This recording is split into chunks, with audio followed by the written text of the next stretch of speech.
Hi guys, welcome back to my channel. So today I'm going to share with y'all my pantry, a tour of my pantry, how I organized it, that kind of thing. I know we're in the new year and everyone's going crazy with organization stuff for their house. So anything that's in the video, I will link down below. It was either purchased on Amazon or Container Store. So definitely, if you have a question about something, I'll link it down below. Before we jump into the pantry tour, make sure y'all give this video a thumbs up and subscribe.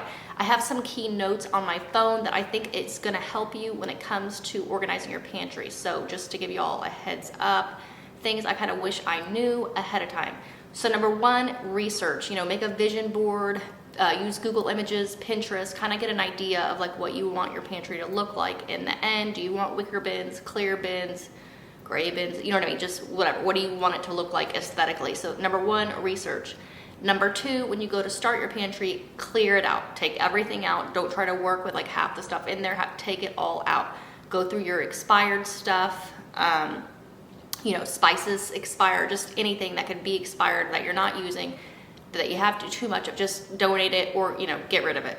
And with that being said, as part of the clean out, make sure you've kind of recently done a shop. You want to be like at your max capacity, just so you have an idea like what kind of bins do I need, how many bins, how much stuff do I usually have. So number one, research. Number two, clean out. And that kind of goes with step three, which is take inventory. Like how much do I usually have, how much of what, you know what I mean? I feel like we all have habits when it comes to grocery shopping and like what we keep on hand. So that's the first three steps. Number four, measure. Y'all don't know how many times I screwed this up. This is like the most important step. Measure. So you're gonna see when we go in there, mine is like almost like a V shape, like not quite an L because they're both, I think, pretty even. But I would go to the store and it's like I didn't have the length measurement.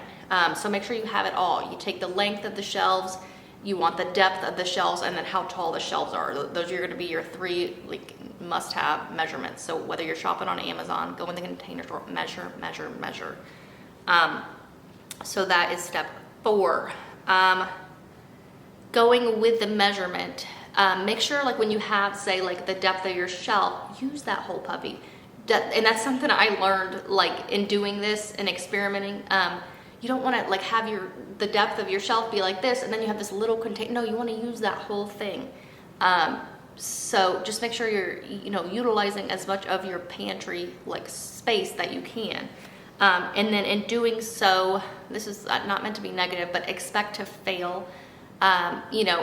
Save your receipts. Number one, you might think you like something, kind of live in your space. Once you get it organized and all that, live in it, use it for a week. Sometimes I'd be like, ooh, I don't like this container or whatever. So expect to fail. Say, like I said, save your receipts so that if you don't like something, you can find something, a better alternative that you do like, that's like livable for you. Also, no two pantries are going to be the same. Don't try to identically copy someone else because their measurement could be wrong, isn't going to be the same as yours. So, and everyone buys food and has just differently. So don't try to copy anyone exactly. And then the last step I would say before I show y'all my tour is, if you're going to label, which I personally labeled like 80% of my stuff, label broadly, because I was having a hard time wrapping my head. I was like, I was wanting to label so specifically. No, if you have, I don't like a cereal or whatever, don't say the specific cereal, just say cereal. If you have Oreos, don't say Oreos, say snacks. Because, most likely you're not going to be buying the same stuff every week, but you need those containers to work for that. So to label very broadly, you'll see more what I'm talking about when we get in there. But anyways, I don't want to keep this too long-winded. I just wanted to give y'all some tips when you do start to organize your pantry. So here is what my pantry looks like. I'll try to just show y'all one side. It is not a big pantry, y'all, by any means. So that's one side, and then that is another. And then I'll kind of just take y'all through each section.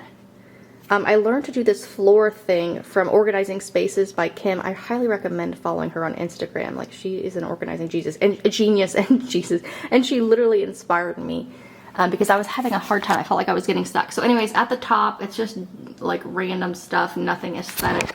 That's like if we have a party, paper plates, all kinds of, there's nowhere else to stick that, so that stays there. Paper plates, plasticware, that's my mixer.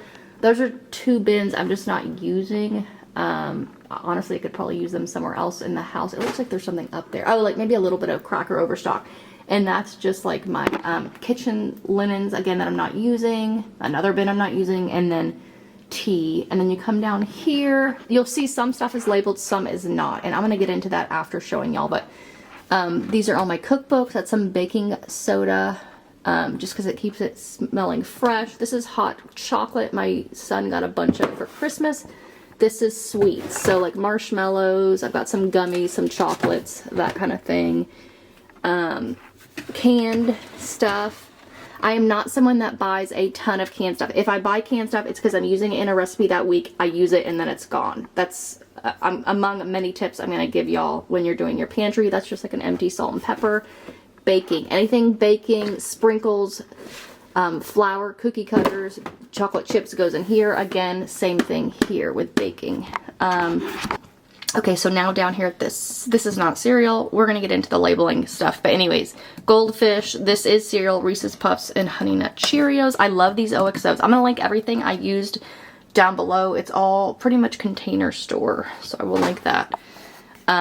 But like, this is not cereal. I could switch these. I don't know. As soon as I labeled these, I kind of regretted it because again, every week or 2 weeks, our groceries change. So it may be cereal, it may be a snack. It just varies. This is all my baking stuff. Brown sugar, regular sugar, protein powder, powdered sugar. I need to do a label. This is flour.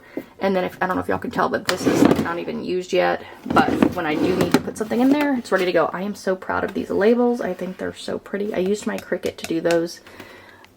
Cooking oils, olive oil, like vinegars, all that kind of thing is back there. Coffee pods, need to restock up on those. This is my tea section. We've got random toothpicks, Splenda, and then just like all our teas. This is our packet section, everything from Justin's peanut butter, our emergencies, gravy, which we didn't use for Thanksgiving, taco seasonings, tuna, all packets go there. This is bread. I mean, I count ice cream cones as bread, so those are in there. A muffin mix, taco shells, actual bread, you know, just anything that's like carby or bread I have in there.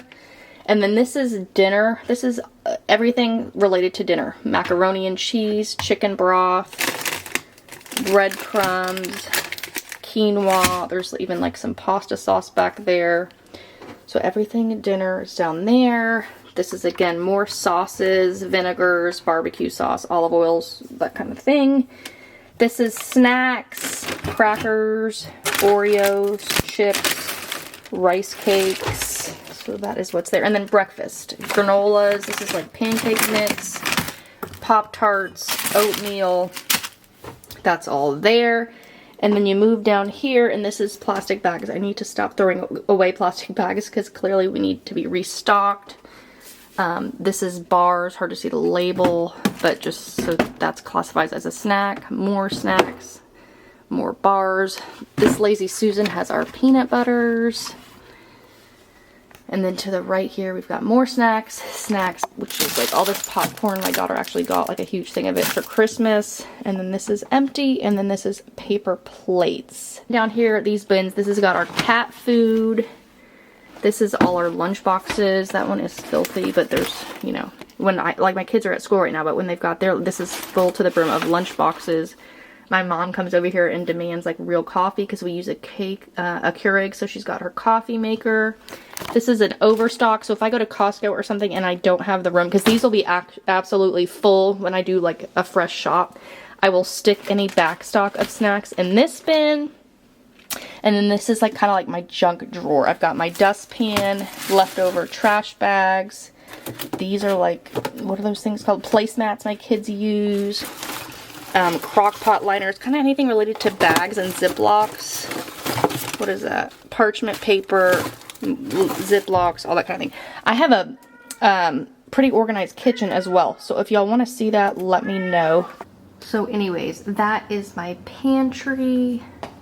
If y'all have any questions, let me know. Like I said, everything will be linked down below. And I hope all those tips helped y'all, and I will see y'all in the next video.